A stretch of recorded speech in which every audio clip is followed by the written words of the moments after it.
Tuhan.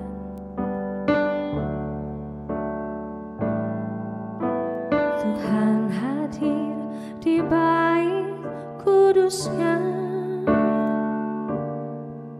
saat umat mencari wajahnya, berseru, berdoa, bersujud menyembah dan menikmati kehadirannya. Tuhan mau dekat dengan umatnya yang datang dengan segenap hatinya, berseru, berdoa, bersujud menyembah dan menikmati kehadirannya. Hadiratmu memenuhiku, hadirat kudusmu penuhi baitmu, dan ku tersungkur menyembahmu. Yang ku nampak hanya kemuliaan-Mu.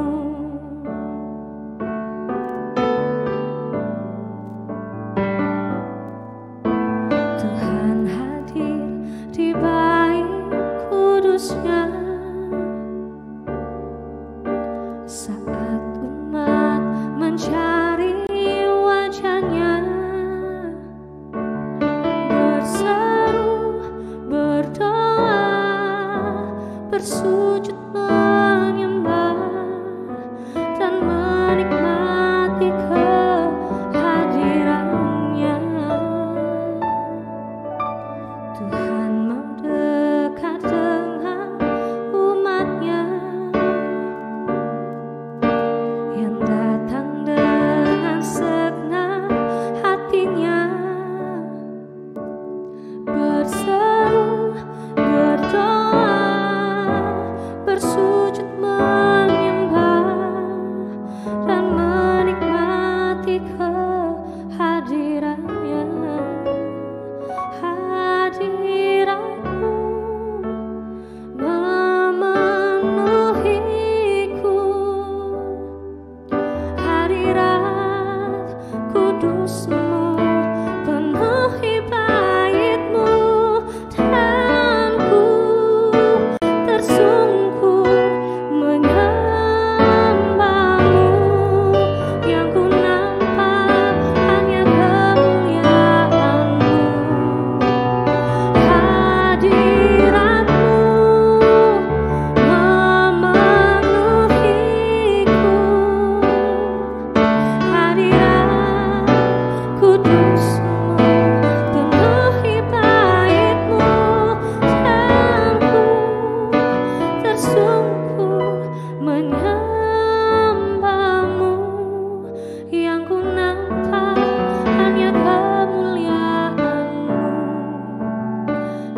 kasih Tuhan.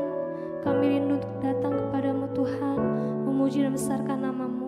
Kiranya setiap pujian yang kami naikkan dan penyembahan kami boleh menyenangkan hatimu Bapa. Tuhan, sebentar kami mau mendengarkan firman-Mu.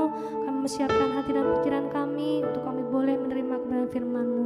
Kiranya Tuhan urapi juga hamba-Mu dan kuatan kuasa Roh Kudus-Mu, dan kami sambut firman-Mu hanya di dalam nama Tuhan Yesus Kristus. Kami sudah berdoa dan mengucap syukur. Haleluya. Amin.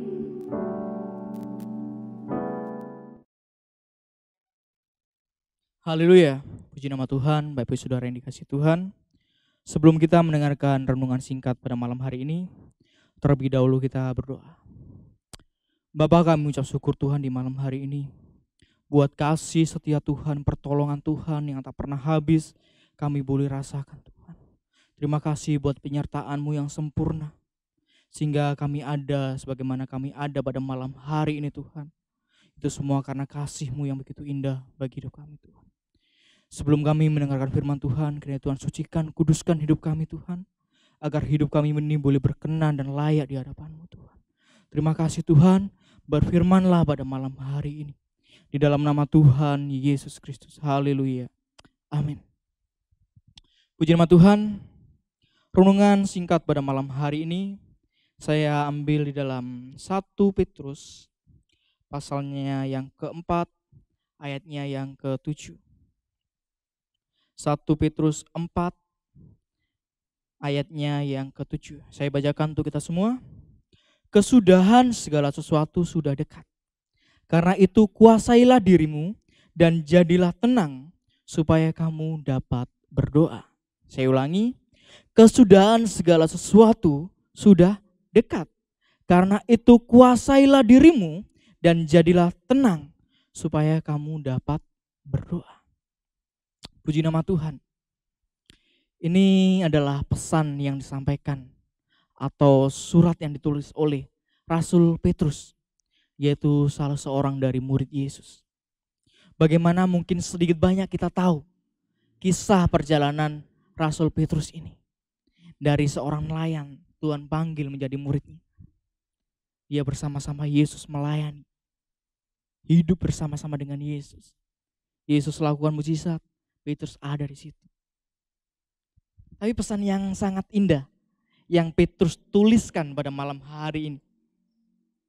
Dia katakan, kesudahan segala sesuatu sudah dekat.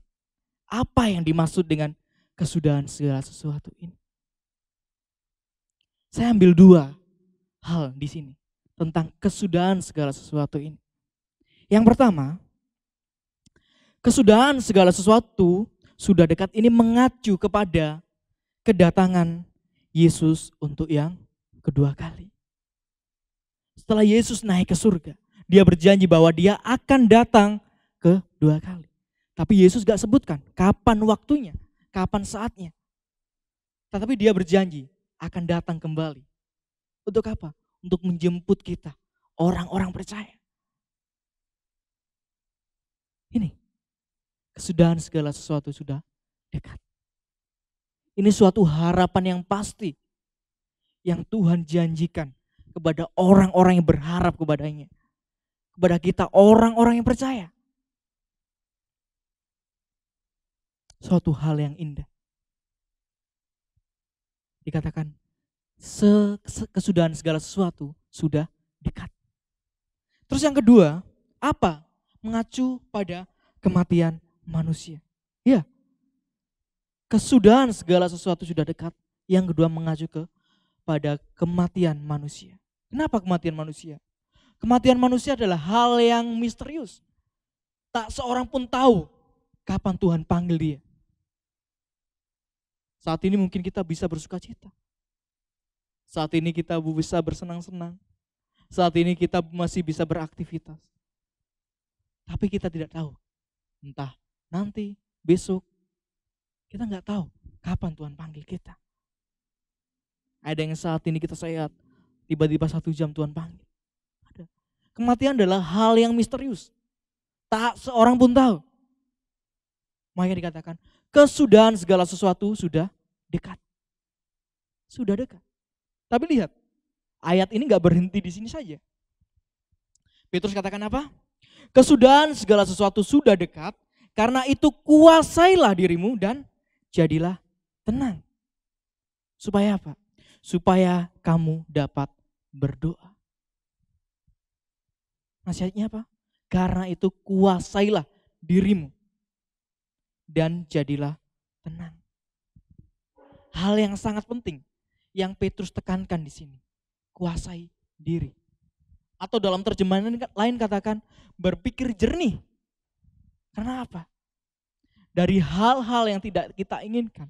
Kesudahan segala sesuatu sudah dekat ini. Mari kita berpikir lebih jernih lagi. Ini tulisan yang diambil oleh Petrus sendiri. Yang dirasakan Petrus sendiri. Pengalaman yang Petrus alami. Waktu kapan? Waktu dia bersama dengan Yesus. Kenapa? Petrus pada waktu itu nggak dapat menguasai dirinya. Kapan? Pada waktu Yesus ditangkap di Taman Getsemani. Saya katakan di awal tadi, Petrus adalah seorang nelayan yang dipanggil Yesus untuk bersama-sama melayani. Yesus melakukan mukjizat, Petrus ada di situ. Tapi lihat apa? Ketika Yesus ditangkap, dia nggak bisa menguasai diri. Dia nggak bisa berpikir jernih. Oh, ini memang harus terjadi. Ini harus terjadi. Tapi lihat apa? Dia nggak bisa berpikir jernih, nggak bisa menguasai diri. Akibatnya apa? Dia menyangkal Yesus. Bukan hanya satu kali menyangkal Yesus. 3 kali dia menyangkal Yesus. Fatal. Fatal. Sebagai pengikut Tuhan. Sebagai murid Yesus. Fatal. Dia menyangkal. Ketika ada orang bertanya, apakah engkau ini pengikut Yesus? Apa engkau ini murid Yesus? Bukan, bukan. Aku bukan pengikut Kristus. Aku bukan pengikut Yesus. Ini yang Petrus katakan. Lebih fatalnya lagi apa? Setelah dia menyangkal Yesus. Petrus kembali ke masa lalu. Sebagai apa? Sebagai nelayan. Dia sudah alami kemajuan rohani bersama Yesus. Setelah dia nggak menguasai diri, akhirnya apa? Dia alami kemunduran rohani lagi. Kembali ke masa lalu. Kembali dia nebar jala. Kembali jadi nelayan. Padahal perintah Yesus katakan, pergilah ke seluruh dunia. Beritakanlah firman, beritakan Injil keselamatan. Ini tujuan mereka dipanggil untuk menjadi pelayan Tuhan, menjadi murid Kristus. Tapi apa? Setelah dia nggak bisa kuasai diri, dia mundur dari pelayanan. Ini yang Petrus alami. Petrus jatuh. Kenapa? Nggak bisa berpikir jernih, nggak bisa menguasai diri dengan keadaan yang terjadi pada waktu itu. Demikian juga kita sebagai pengikut-pengikut Tuhan di akhir-akhir zaman ini. Bagaimana kita? Bisa nggak kita masih menguasai diri kita?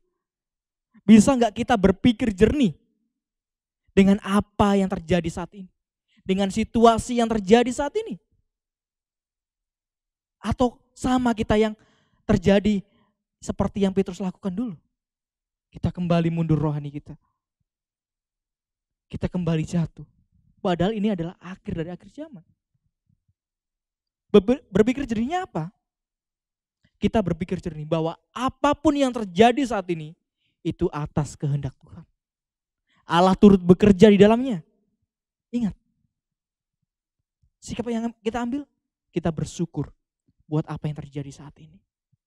Nih, berpikir yang jernih, kuasai diri kita. Jadilah tenang. Supaya apa? Kita dapat berdoa. Berdoa adalah komunikasi yang intim dengan Tuhan. Jangan sampai komunikasi ini terputus. Jangan sampai hubungan kita terputus. Ini yang bahaya. Ini yang bahaya. Makanya nasihat firman Tuhan pada malam hari ini. Kesudahan segala sesuatu sudah dekat. Ya, sudah dekat. Mungkin sudah terjadi saat ini. Tapi lihat, karena itu kuasai diri kita. Jadilah tenang. Supaya apa?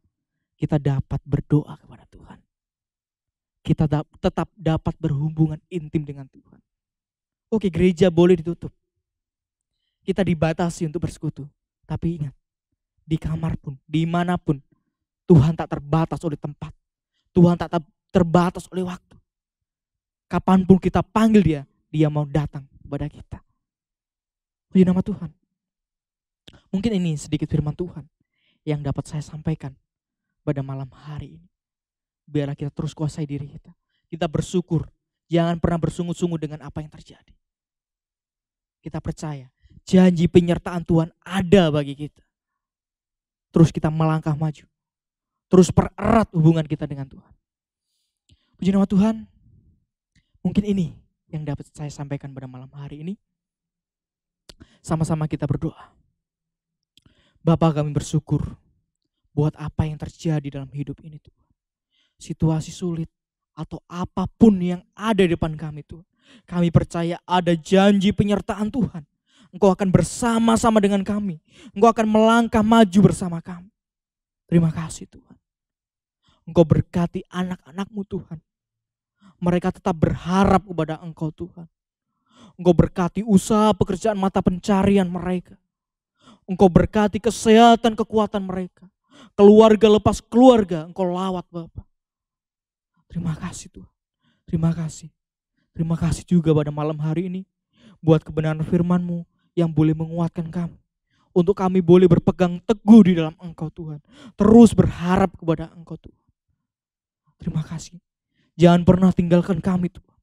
Karena kami tidak mampu tanpa Engkau Yesus. Terima kasih Yesus. Terima kasih Bapa. Terima kasih buat kesempatan malam hari ini. Kami boleh kembali bersekutu menikmati hadirat Tuhan. Kami boleh mendengarkan kebenaran firman-Mu yang boleh menguatkan kami Tuhan. Terima kasih Bapa. Kami percaya Engkau akan memberkati kami.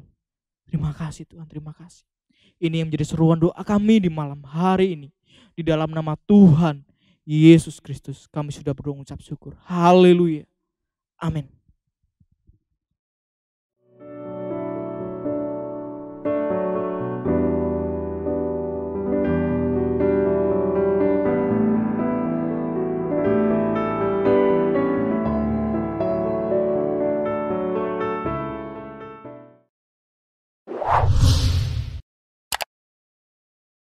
Subscribe channel YouTube GPDI Efrata Yogyakarta dan aktifkan lonceng notifikasinya untuk mendapatkan informasi seputar live streaming dan video khotbah terbaru lainnya. Tombol subscribe berada di kanan atas channel kami dan jangan lupa klik tombol loncengnya. Tuhan Yesus memberkati.